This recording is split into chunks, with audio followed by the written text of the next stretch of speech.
Okay, hi, I'm glad to see all of you here today, or what I can see with this bright light shining here on us. We're going to go ahead and get started. Unfortunately, our other panelist, Oksana Romaniuk, is not yet. Oh, she's just coming. Okay, well then I'll slowly start this, get us warmed up. Okay, my name is Kristen Zeyer, and I'm going to take us through this discussion with our two panelists from Russia and from Ukraine. The topic is, as you can see, just the facts or all the propaganda reporting from and about Ukraine. So, hello. Calm down. I'll give a few little introductory statements so you can catch your breath, and then we'll start. So basically, this topic actually is an ancient topic, propaganda and truth. Some 2,500 years ago, the Greek dramatist Aeschylus wrote that in war, truth is the first casualty.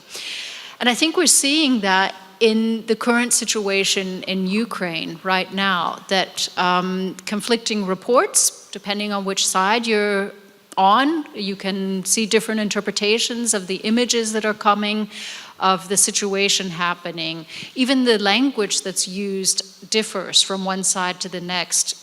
Just take the example, the interim government is the way it's used to refer to the government in place now in Ukraine. Russian-backed media, Kremlin-backed media refers to it as the putsch government. The man in the city of Slavansk is referred to, depending on which side you're on, as the self-proclaimed mayor. Others say appointed by the people. So you see different interpretations of the one and the same events. And this is a little bit about what we're going to talk about today with our two guests who know very much firsthand what it's like to be in this situation. So I'm very happy to welcome today two bloggers, two activists online, two observers of the media situation. We have Oksana Romaniuk from Kiev. Hello. Hello. And Alena Popova from Russia. And I think it's very important to say right now that although one is from Ukraine, the other is from Russia, they're definitely not on opposing sides. Definitely not. And it's not about the language, it's not about ethnic, it's about values. Either you are with USSR or you are with modern world, with European values. This is it. Okay. And even if you are in Russia, I think many of the people in Russia, Alena would say, also share the same values. So I want to start by actually asking the question of Oksana, because as the director of the Institute for Mass Information in Kiev, you work very closely with journalists and the press. You're right now in the process of drafting some media laws. So my question, before you talk about that, is actually to ask you, in this situation we're in now, what are the sources people in Ukraine rely on to get their information? Right now, people have really very many sources of information to rely, just to describe the picture for you. For instance, last year, the Yanukovych government, they invested heavily into buying media. They bought some 3 media holdings, so they owned some 100 media in Ukraine. They still are the owners. In addition to that, we have different political groups, different oligarchs who are the owners of the media, and they are like competing with each other, so they're giving different picture. And in addition to that, we have purely pro-Russian media, and also we have internet, we have local media.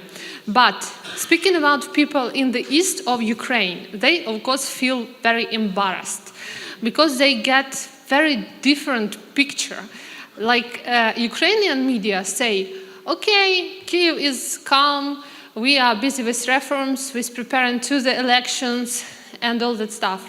While Russian media say Kyiv is in ashes and nationalists took the power and they are preparing knives to come and kill your babies or something like that. And those are so different points of view that people really feel embarrassed. And in this situation, they have two sources of information on which they rely upon. First is the internet, namely social networks. This is a place where they communicate. This is the place actually where the Ukrainian revolution was coordinated. And this is where they like form groups, they share video, share pictures, it's like Twitter. It's really a very strong source of information right now. The second source is local media outlets. Because local media, they speak the same language as local residents. They know this media since a long time. They know journalists of their town, their village, their small city, and they have more trust than like media from the capital or media from Russia. And this is why we have been seeing a very heavy attack upon offices of local media in the eastern Ukraine. In April, we recorded some 20 attacks on offices of local media. Only yesterday, there was shooting into the windows of local internet news website Ostrov. This is a very popular local website, and it is really reliable. It's really good source of information for local people. So this is it. So social media and local journalism. So a distrust in the broader mainstream broadcasting media then, and more of a reliance on local and social media.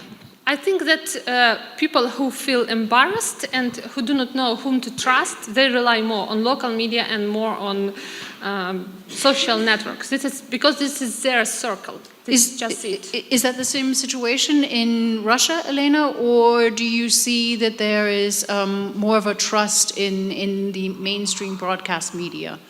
Yeah, okay, so for me, I'm not emotional because I have Ukrainian blood. I have a lot of friends living in Kiev, a lot of friends in Odessa, and not in Slavyansk, but I know a lot of people who are there now. And I help for a lot of volunteers who try to develop some, communicative things, not just people against people, but society for society. And I would like to present my different point of view, not like we are against Ukraine or for Ukraine, we are for people. So in Russia, what is the media scheme in Russia now is that more than 80% of population, they are watching TV.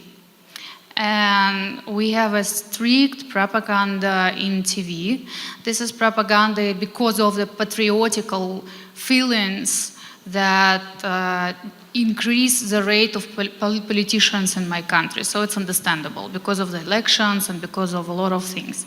And the main idea which I would like to present you is that we, all of us, like myself, we have a complex inside us. So I'm honest because I have this complex too. Like we would like to be a strong country and we believe that we would like to be the strong country. Like if I am in Germany, and anybody asks me where you're from, and I answer, I'm from Russia. I would like to say, wow, cool, you are from Russia, cool. And now when I answer, I'm from Russia, wow, what's going on?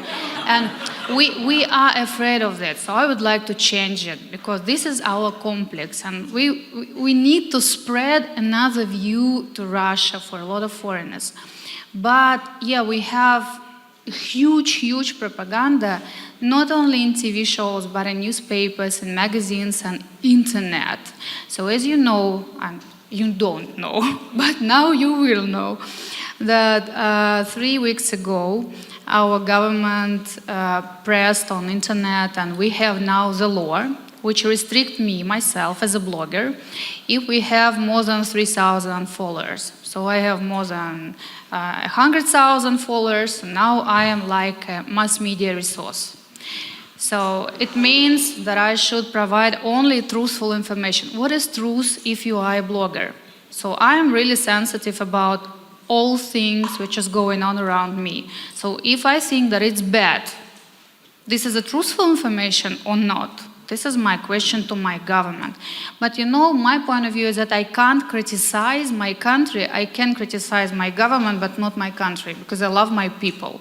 And I know that I don't know how to describe you the situation, but you should split the government, what they think, the politicians, what they think, and really people, what we think. Because we think that Ukrainian people are our friends, but when anybody around would like to beat each other, from Ukrainian side, from our side, I don't know how to stop it. And the main idea that we need now, with your help, if you are here as a journalist, we need to stop this hysteria.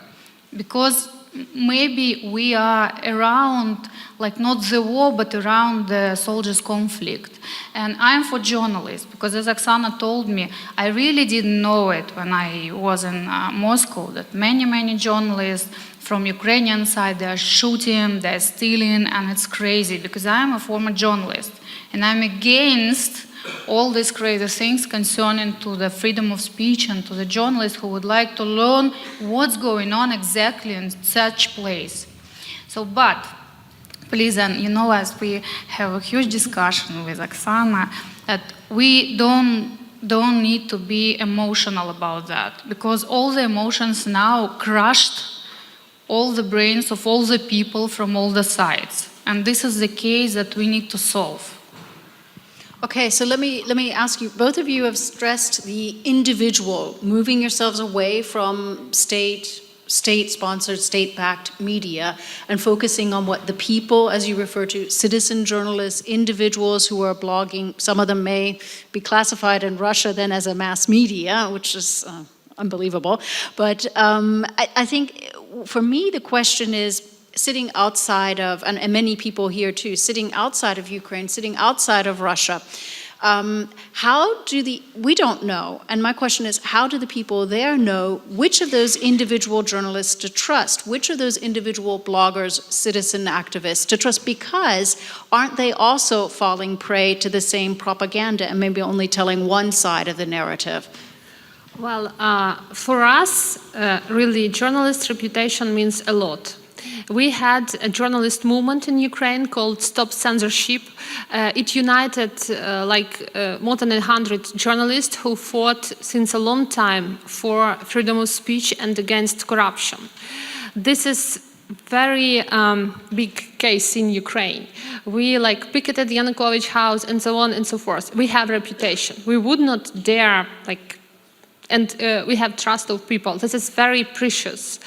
And our journalists, they are trusted, really. So I think that this is not the case. Because speaking about propaganda is done in a state when there is vertical censorship, which we don't have right now in Ukraine, because we don't have vertical power right now. We are preparing 2 elections and we still do not know who will win. Maybe it will be Tymoshenko, maybe it will be Poroshenko, who knows. This is why there is no such control over media. One point. The second point is that we don't have those billions of gas dollars to invest into. So we just merely don't have resources to do that. We can't combat Russian propaganda, and we are not even trying to do that. Our weapon in this informational war is the truth. This is why we invite journalists, please arrive, see with your own eyes and report, because publicity and international support is very important. This publicity can help. Publicity helped to free journalists from hostages. And we have right now 4 our colleagues who are kept as hostages in the eastern Ukraine for almost a month already. And 31 journalists was kidnapped during April only. Half of them were Ukrainian, half were foreign journalists. So they really tried to intimidate, journalists. And it reminds me the case the war in Chechnya, when it started and journalists were taken hostages there and were also kept for a month. So it reminds a kind of system when they try to intimidate journalists, not so that they not cover the story, so that they can only have a source of information, the Russian media. This is why we ask journalists to arrive, though it is dangerous, because Western journalists are more trusted. They are impartial because you are the third party. This is why your opinion is very important. Okay, So, Oksana, I'm understanding on the one hand that the legacy of journalism, the importance, the role that journalists play is important for building the new country, but you also rely on international journalists to help get to the truth and tell the story. So those are two different roles to play. I'm also interested in Russia, where the media landscape is very established and repressive, and it's very hard for journalists to move around and report independently and critically there. Are there any tools that you can rely on in or platforms for activating and engaging citizens to report on what they see? Yeah, but mostly we use internet and social media. And for example, one of our bloggers, he found that anti-propaganda resource on Twitter, and using the open data source and infographics, we can look at what percentage of propaganda are in a news and reports and so on and so forth, like 71% of propaganda in about the conflicts there or there. So it's the cool representative resource for all the people to understand what's going on. But you know what Oksana told you, I totally agree that you can visit and look at by yourself and understand what's going on. But my understanding of what's going on, that you have your own propaganda. Look, my case, yesterday I bought a lot of magazines here, like Heil Putin, Putin are crazy, and so on and so forth. When I arrived to the airport, it was before I bought all these magazines, the customer asked me, why would you like to move to Germany? I wouldn't like to immigrate or move, I just visiting. Okay, but for how many days? For 3. Do you think that you will back? He asked me. Answer, yes, I think so. And okay, I wish you to do such kind of great things. Thank you. But you know, he looks at me like I'm a soldier, and I'm a big Putin with Heil Putin around me or after my back. And he was waiting like slogans, so I don't know what things he was waiting from me. And I ask you not to have such kind of propaganda, because when you present Russia as Heil Putin and some stuff like that, you present in our society, but you look at me, I am not a soldier, so I am not for Heil and such kind of nationalistic things.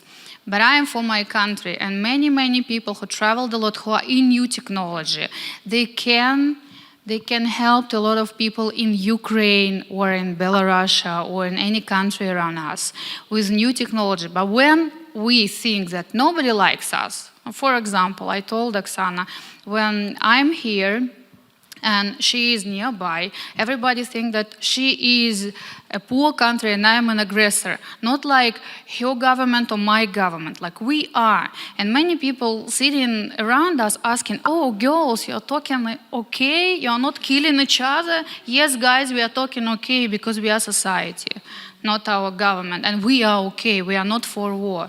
And I ask you to present the alternative point of view, please, because in USA, in UK, in Europe, in Germany, you have your own propaganda. And when I read a lot of articles about Russia, not about Putin, but about our society that supports Putin, my brain is crushed. Okay, yeah, go ahead. Just talk? Okay. Small remark that I totally understand that you are quite frustrated about that, but in my point, it like pushes you forward to ask questions to your government. Why I am treated like this? So this is because of you. So ask questions to your government. Raise this. Why they are behaving like this? Because you are a Russian citizen. You can't do that. You have right to do that. Well, what kinds of platforms would you use to do that, to address those kind of questions? Come on. I'm one of the actors of protests. And I am the only victim of protests when policemen broke my hand during our pro-revolutionary movement, as it was called by a lot of media. And I am a former journalist, and I am actively participated in election campaigns like a candidate. For example, now I am a candidate for our I don't know how will it be in English, but this is a representative of society like state Duma, but not Duma. This is like a social thing. So I'm actively ask my government. But you know, my point of view, you can agree or disagree, but my point of view is that I can ask my government inside my country, not outside my country. And outside my country, I'm the representative of my country, not of my government. And my country is different of my government. You know, I don't know what is going on and what will going on if we split such kind of things. Alena, what types of platforms can you then use or Russians use to get that approach, that position out? Because I'll be quite honest, we're not seeing that. Oksana is also questioning that. Where can Russians voice their frustrations or voice their questions? Where do they go? We go to a few platforms for collecting people voices for laws or anti-laws like Petition One. So we have our own initiative, like social initiative for petition. If we have collected more than 100,000 votes, it's like a law. So our state Duma should proceed it. And we're fighting now with law against law, you know, like a really role-play game. And another stuff is that we actively participate in local elections or in federal elections. And I'm afraid that the movement that we started 3 years ago, it's not active right now because everybody upset. We started move, we try to change a lot of things, we ask questions, but 71% of population are not for us. They think that we are crazy and they are okay. So I totally agree, if they are okay, they are okay. That is their point of view. And I totally agree with Oksana that this is my need and my thing to change it inside the country. And I try to do it, to be honest. Yes, I do hope, and we are ready to share our experience. But actually the rating of Putin has been really very high. So it means that actually Russian population do support. I understand that they are deceived by propaganda. And another point. Through that propaganda? How do you break through it and get to the people so that they understand the other narrative? I mean, really, if some 80% support Putin, and it's a television audience primarily, and television is not in the hands of the people. How do you break through that and get a message across, an alternative narrative? You know, we use actively volunteer resource. Many volunteer, like information volunteers, that try to have some our newspapers, and they speak to people in trains, in airplanes, and some stuff like that, where a lot of people. So try to describe the situation. I don't have TV, so thanks God, because when I was sitting in the office of my friend before I arrived here, I was watching our news, and it was crazy, like everything bad, and the Ukrainian people are zombie, and we need to crush this zombie, and some words like that. So because of I don't have TV, I'm alive, you know, because I'm sitting nearby zombie. But the situation is that I don't know, you know, the case is that I don't know how we can change it for 100%. But the main idea is that when the 19th, I was born in 83. So in 19th, I was a little kid, and I remember all that propaganda for Western type of life, for Germany, for USA, for. And now I see the same, but against. And I remember the reaction of people in the 90s, like, for, wow, it's okay. Against now, wow, it's okay. So if we are so collective, I need to find out what is the idea can unite people to be collective in a positive way. So I didn't know now it. So if you know, please help me, but I didn't know. We tried to. Okay. I'd like to open up right now if there are any questions. Milko here will use the microphone if there are any questions out there, because we're kind of at a segue right now. I can barely see. Okay, there are a couple of questions out there. Maybe start right here in the front. They've all got their hands open up. Yep.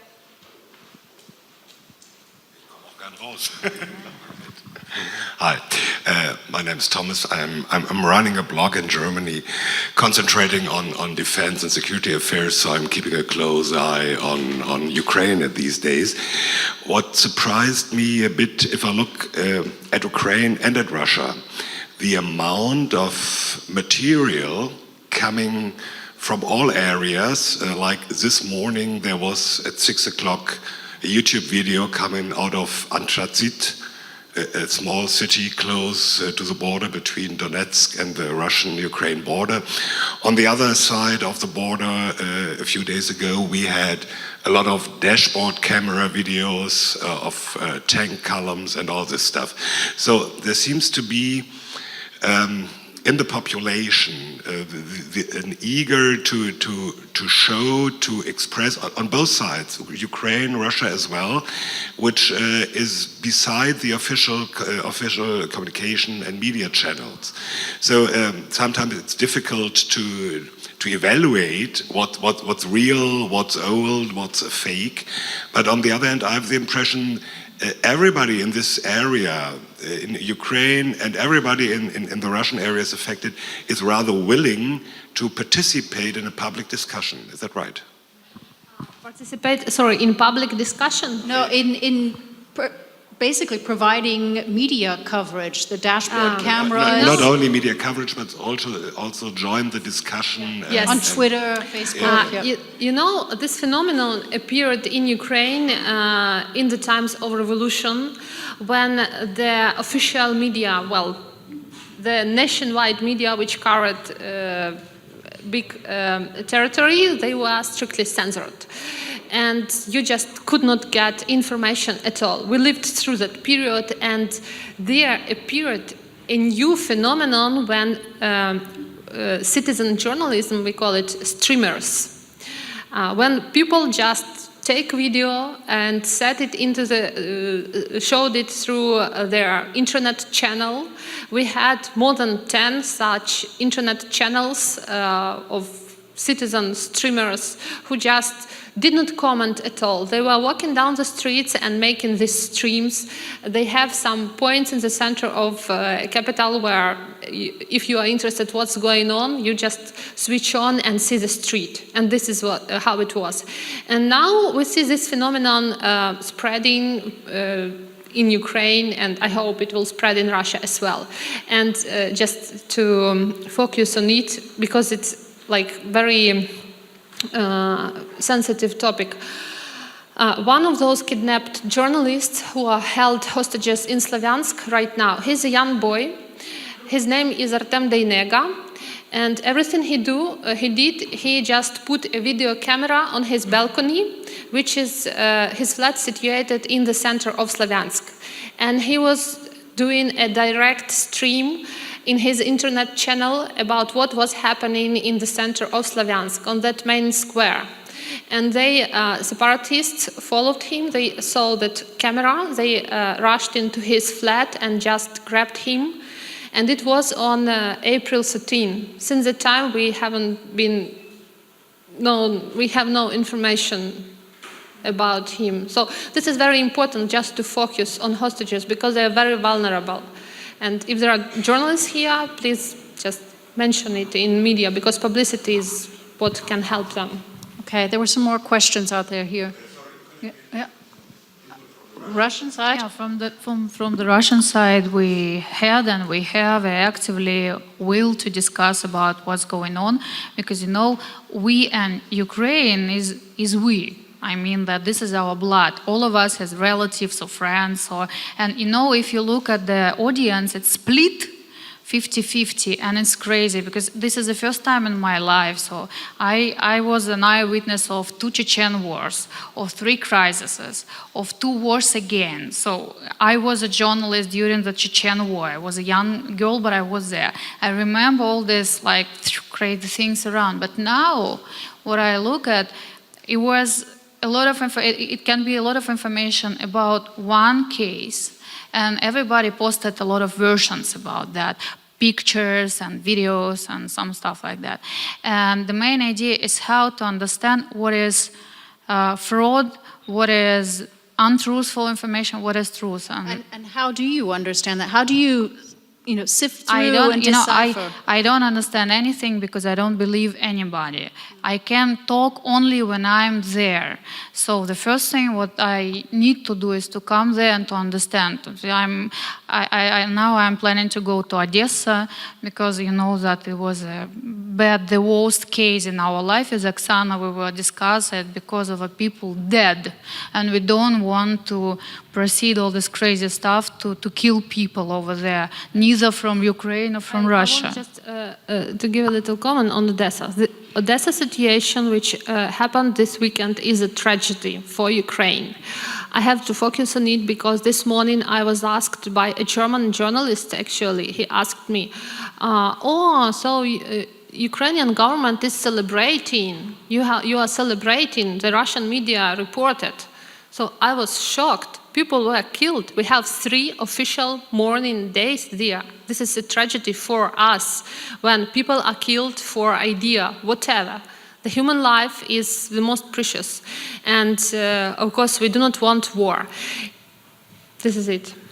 Okay. Question. I would like to ask Oksana about the people like in eastern Ukraine. They're attacking Ukrainian journalists, right? When they're, for example, when they're filming something, even independent Ukrainian media, and claiming them for, spreading propaganda. They are attacking even Russian journalists because it's not written that I'm Russian.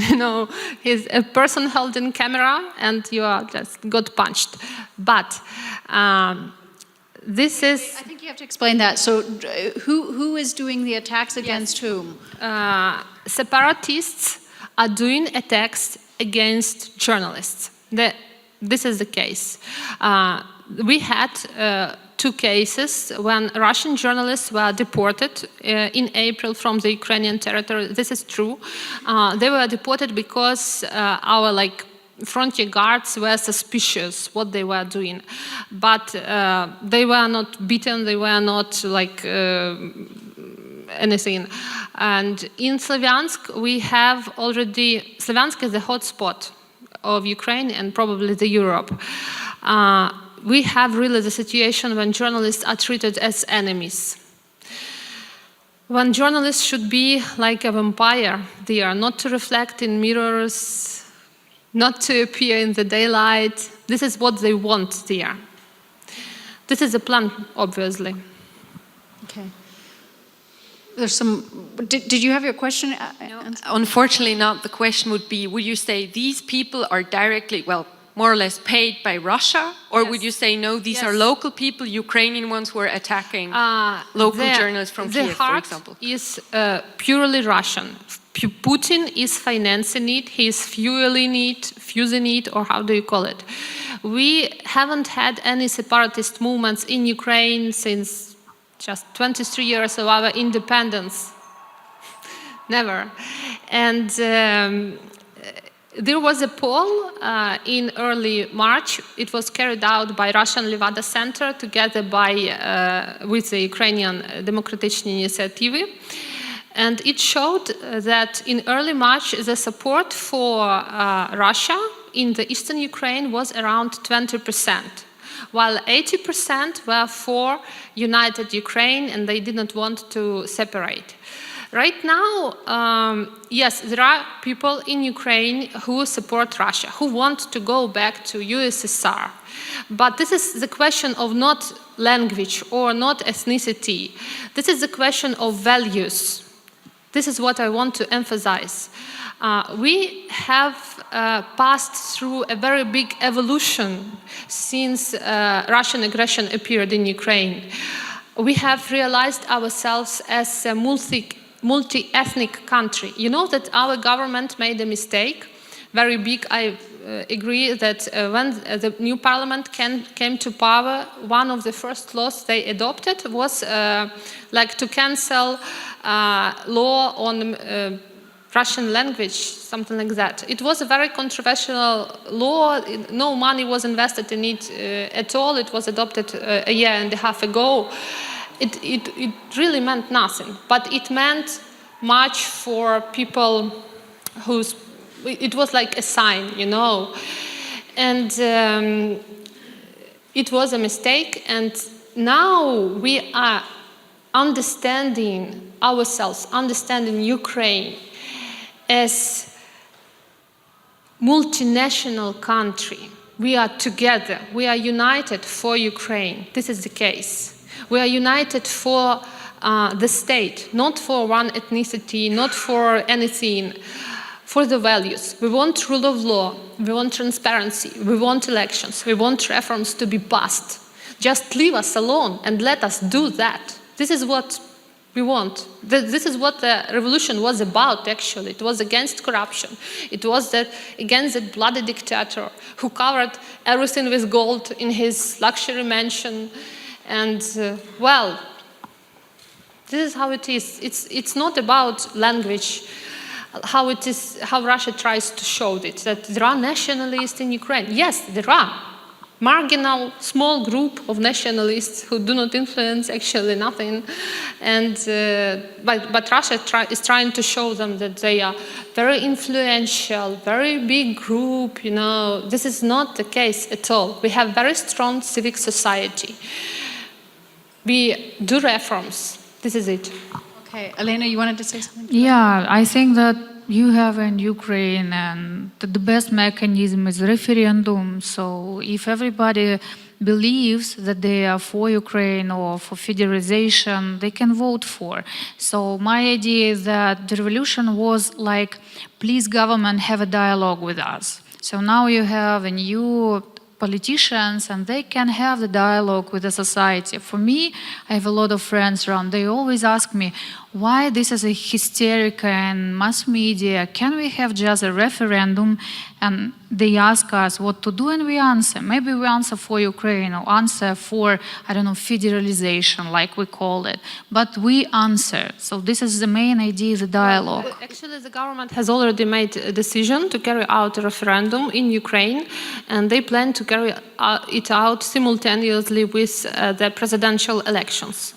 They appointed it for May 25th, and it will be real referendum. It will not be just something to announce something, like it was in Crimea, because in Crimea it was mere cheating. It was not referendum. And it was appointed from Russia. It was not like a grassroots movement which appears when there are different initiatives, like in normal way. And we really want to do that. And it will give us like a basis to show what we are doing. We are like united. But the question is that, will Putin believe that? I think that Putin has a plan, actually, and he follows his plan, and that's it. Let me ask you something, Alena. Listening to Oksana talk and seeing what's happening in Ukraine with the people taking to the streets and then working and protesting and eventually now getting a new government, a new referendum, drafting new laws. Is that something that the open-minded Russians are watching closely? Do you think that that could serve as an impetus to maybe get people in Moscow to also take to the streets? No, we live in not an isolation world, so we look at what's going on in Maidan. We will actively support some people over there, like if anybody needs help, we collect some medicine and some stuff like that. And I know that we have a lot of left people. I'm a social democrat, so we have a lot of people who are at this side who strongly against Maidan because of some cases that Ukrainian people have there. But more or less, this is a great case of how students, teachers, journalists present themselves, and they changed the government that they don't like. Because I myself, I traveled a lot to Ukraine, and for the previous 5 years when I was in taxi, because you know taxi men, they always learn a lot of information and they are genius because they know more than mass media. Taxi drivers. Yeah, taxi drivers. So they always try to ask me, do you know what's going on in Ukraine because of Yanukovych? So my idea is that it's cool that you ask Yanukovych what's going on, and it's my question to him why he has a gold baguette in his houses or gold bidet, because it's like, why? And it's okay. But now the case is that we look at that people, they look at us, and we have a huge propaganda from the both sides. And the core idea is what we have is similar, what we can change together, not against everybody. And we try to understand. Okay, right now we can't. Oksana? Just Okay, go ahead, comment, because we have a couple of questions. So many people want to ask you questions. I think that, I think that this is a task for you and for Russian civic society. I mean, we are ready to consult, but the main responsibility and for Russia, maybe other decision will be good. Not like Maidan, maybe something different. This is why.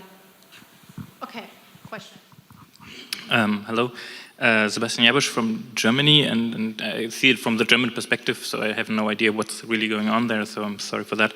And I have a very German question. So there was a new page, a new Facebook page coming up. It's called Anti-Maidan, and it's published very high-quality cineastic footage cuts together with really dramatic sounds in the background, really professional, and extremely against the Ukraine people, or the Ukraine side.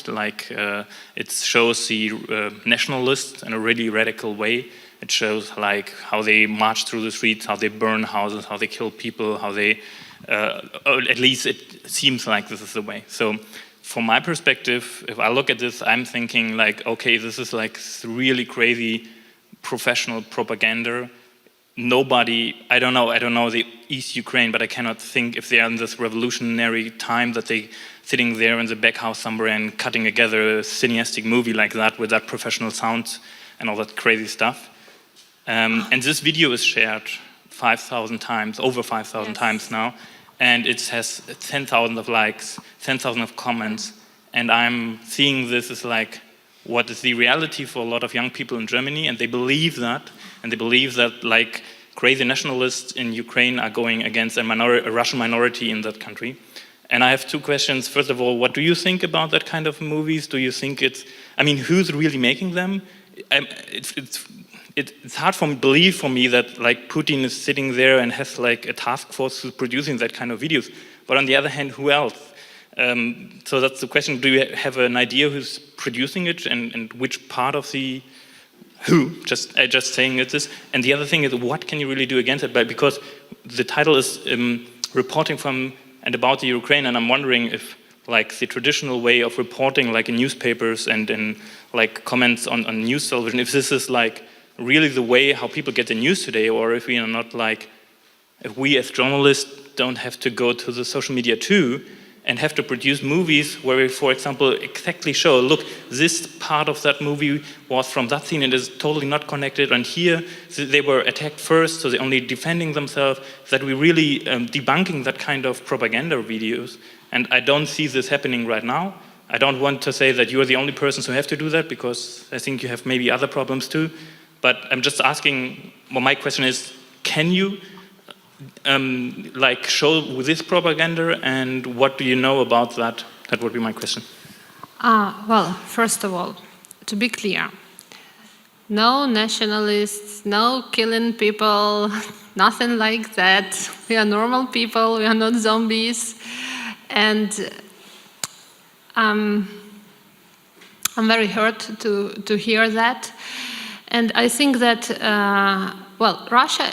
Putin is investing billions of dollars into propaganda, and internet and social networks have a very high trust of population because they are yours. They come to your house, they are in your computer, and you trust those information in those social networks. And there are people who work, namely in social networks, under the Putin rule. We, for instance, have seen a kind of bot network, very intensive comments under articles, which are actually artificial. They are done by people who were paid for that. So they are really heavily investing into that. They have resource to do that. And what can we do about that? Our weapon, as I have told, is the truth. But let me ask, okay, you say that funded then from the outside, funded from Putin. They're individuals or they're media outlets? Who are these people behind them? Well, I think that they have a kind of network. It may be a kind of a group if we speak about those people who do comments. I think that you saw that in Russia when people leave artificial comments. It's organized. It's organized, absolutely. Because as I said, that you have to produce that kind of video, so this is it. And how do you debunk that then? How do you take it apart? I think that was a question to show that it's based on falsehoods. It is done by local people mainly. It is done again in social networks because anti-Maidan social networks, to tell you the truth, it is much less in number than pro-Maidan network in the eastern Ukraine in Vkontakte. Just search it and compare the number. How many people are there in pro-Maidan network and how many are in anti-Maidan? And local residents who live there, they can just say their opinion. Local journalists, streamers who can record video, who can do video streams and report. This is probably the only way to overcome that. Let's go through a couple more of these questions. I think we have to keep our answers a bit shorter because we don't have much more time. Okay. Hello, my name is Mario Rodella from Italy. What I have learned is in the first time doing the job of a journalist means not taking part in any way. And I think, in my opinion, observing the situation in Germany, they are taking a lot of part against Russia. And so, for example, when we are talking about human rights or women's rights, we could also use, for a bad example, Turkey. And in this country, I have read and listened to very, very small sentences about it. And what I would like to know if, in your opinion, do you think that this way of taking part of the mass media, the media who counts here in Germany, makes the job of a journalist in Russia more complicated? I think, is it possible, in your opinion? I think that was really Okay. Yeah, but I think for both of us, you can answer. Second. Well, German journalists have a very big mission in this case because Germany has a special position. Germany has special relations with Russia, and Germany has big trust and reliability in this case because your opinion is what matters, because you know better, and you have more grounds to make a decision. This is why the opinion of German journalists is very influential, and it influences not only Europe, it influences even us. Because for us, as I told you, foreign media are more trustworthy because it's like a third party. This is why I feel very offended when there appear unprofessional journalist works which are done for the sake of scandal. Because these people, if you are a journalist, you have to understand that you influence the life of millions of people, and you have this responsibility, especially in this very case, when we are on the verge of a real war. You have very big responsibility to report accurately, not because you are influenced. This is it. Okay. Alena, do you want to say something before we take the next question? I have a lot of friends, German journalists, and they are not against or for Russia. They are for the reality. So they always ask me, Alena, are you sure that most of your people living without bears around? So you totally think that we live in a huge Siberia, and this is the image of Russia. And the main idea is that the journalist should travel a lot across Russia or across Ukraine to understand. And for me, there is no any publications for or against while you are not at the place. So firstly, I think I can support a lot of German journalists who try to speak for us, with the society, with such kind of people of myself. Like you ask me, I'm normal, I'm for new technology, but I'm for the strong country because I'm Russian. And I told you, this is myself, this is my point of view. But the Ukrainian people, and I agree with Oksana, they would like to be presented in mass media. I'm okay with that. But as you see, I ask Oksana for a lot of times not to name people like separatist or war or some stuff like that, because it's mark people. Maybe none of them paid by Putin. Maybe some of them paid, but some of them are crazy, and that's why they're there. I don't know. But the name separatist, this is it's like increasing the hysterical between Russian and Ukrainian people. How do you call people who want? How do you call people who want to separate a certain territory Like from? you call how them do you people call them in for Russia? You call You that call people. anti-terrorist operations. Carry out anti-terrorist operations in Russia, like in northern Caucasus. How do you call them? How do you call Chechnya? I don't know how anybody called it. I called it. I told you that I speak for myself, and I think that I have a sensitive position because I'm honest. So I think that if we need to stop it, but we need to stop it. We should play our own game, and our own game is not to play like I hate you, you're my enemy, this is separatist, and so on. So this is people. Maybe they are crazy, but this is people try to learn more information how to change it. This is my case. Maybe I'm wrong, I'm so sorry, but this is my position. Okay, let's take the next question. Hello, my name is Daniel, and I'm wondering why we are only talking about Russian propaganda and not about as well the Western propaganda, if you want to call it. Because like I see it, we have in the West, we have Ukrainian people occupying government buildings, and not only democratic Ukrainians, as well nationalists, and we have in the West, in the East, Ukrainian people who are occupying government buildings, and we call them there.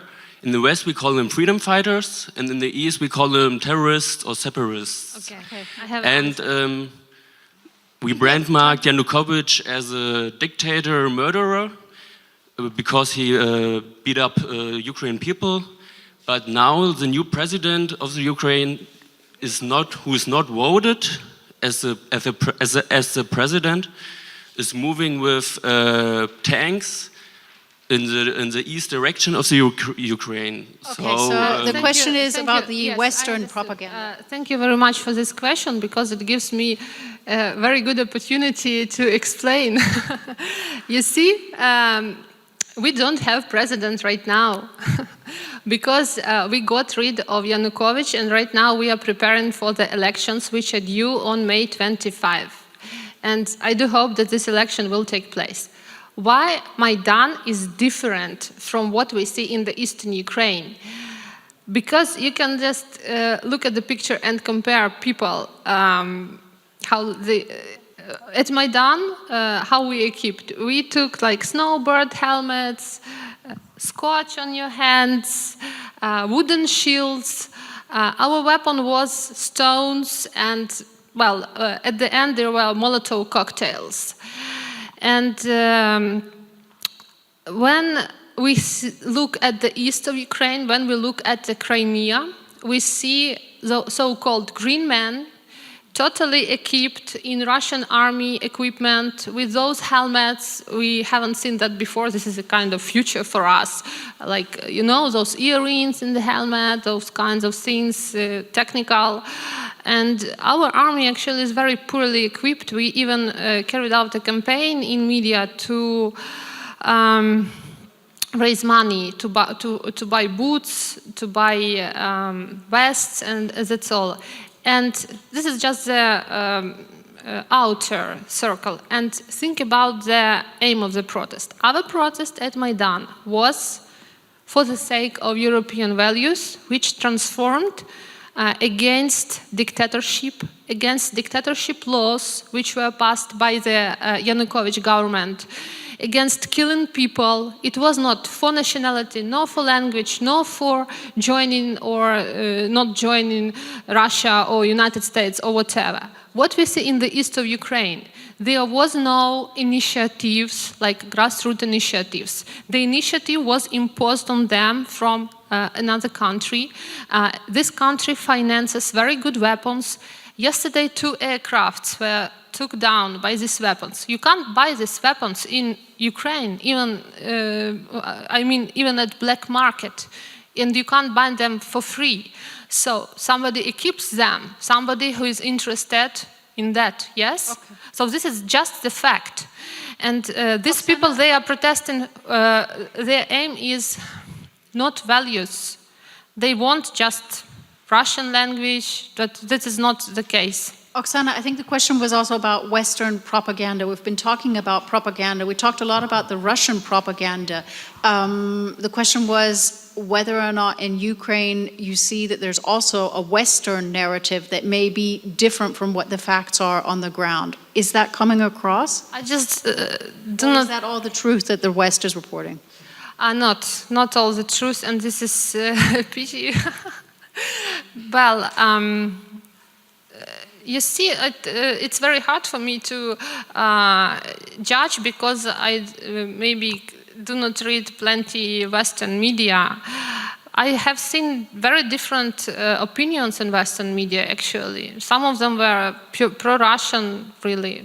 Some of them said that the revolution was done by nationalists, and some of them were quite good. So I just do not see one consolidated opinion in Western media, so I just... Okay, let's take another question then. It's the last question. Oh, okay. Hello, I'm Migla from Lithuania. Thanks a lot for the discussion. Okay. Well, I will still ask a question about Russian propaganda, if you don't mind. In Lithuania, majority of media, newspapers, websites, and so on, are quite critical what concerns the topic of Ukraine and Russian media coverage. And in the last month, Lithuanian government has censored basically and one TV channel, Russian TV channel in Lithuania, because it was showing information about the occupation, saying that occupation of Soviet Union did not happen, and that things that happen in Ukraine now are the protests of nationalists and so on. Do you think the censorship of Russian propaganda, I would call it Russian propaganda, which is financed by Russian government, probably, would you find censorship a way to deal with that? State maybe censorship or not? It's a bit provocative question, I think. It's a good question, it's not a provocative one. As I answer you, yes, we have a propaganda, and also, yes, Western countries have their own propaganda, because everybody has their own interest, and it's okay. So, but it's not okay when this is a hysteric, and what you tell me means that there is a lot of hysteric outside Russia. And yes, there is a lot of censorship, and if I were president, first that I need to do is to understand, to censor all the media and to rule it, to own a lot of media sources and to spread the information that I need, because the propaganda stimulates you to act. Like what the stimulus of action I need to provide. And the second way is to have a dialogue. So now I think that many countries, not only Russian, because yes, in Russia we have a strict propaganda. But the strict propaganda, if we have social reports from a lot of polls around Russia, many Russians support it. As I told you before, because we are all for patriotical, strong country. Nobody knows what is strong, because we all born in USSR, and we have this point of view of a hugest, and before USSR we have a monarchy. So each century of the life of Russia is about one figure in vertical, strong figure should be supported by a lot of people around. So you are young and I'm young, and we have another point of view. If we have this another point of view, it means that yes, we have this propaganda. So what is anti-propaganda or controversial one? So we need to realize what is the ways. And as I understood, none Oksana, not me, not you understand what is the best resource of anti-propaganda. Because what is anti, it means that you are sensitive and you have your own propaganda. You also have a propaganda, but in another way. For example, I think I need a strong Russia. You think I need a strong Ukraine. And you have your own propaganda because you look around and see, okay, that people are against my point of view. And you, you provide the information that is okay for you. It's understandable. Yeah? Provide my information. So how can we change this trend? My question is for you and for everybody. Yes, we have it, but we need to change it. Okay, I know, Oksana. I think a couple of. I think that you just giving 2 minutes. Okay, 2 minutes. You just 1 minute for you, 1 minute for me. Yeah. I think that we just mixed two notions here. Propaganda, which is, for me, it's quite vertical. It's the state opinion. And self-censorship, when journalists' subjective attitude affects the report. This is absolutely different thing. And, well, it exists everywhere. I'm absolutely against propaganda at any level and do not accept it, and I do not understand it. When Russian propaganda started, actually our journalists, we gathered, our media community and Stop Censorship movement, we gathered and we were thinking, oh God, what to do? This is so terrible. What can we do with that? Can we do a kind of anti-propaganda? But it is obvious that we just can't do nothing because we don't have that resources. We don't have that people, and they have a Soviet times propaganda machine which working, and that's all. This is why and we have, as I told you, Yanukovych media, we have Russian, we have Ukrainian media, which belong to different. But what gives me the hope is that 2 weeks ago, we passed the law, very important media reform in Ukraine, the law on public broadcasting. We did not have public broadcasting at all in our country for 23 years of independence. And this public broadcasting, if it appears in Ukraine, it gives a hope for that there will be journalists who will not be affected, not by politicians, not by the government, not by any political forces or oligarchs, but they will, and people will trust it, and it will be a reliable source of information. This is very important for us. Not propaganda, but reliable sources of information. Okay. So I think that's the emphasis at the end then basically is to report from and understand the events going on in Ukraine is to, on the one hand, you can follow certain reliable sources, credible sources in social media. Ukrainians also follow their local journalists, and hopefully in the future a public media outlet that may also serve the interests of the people. Okay, thank you all for joining us, and thank you for your questions. Thank you.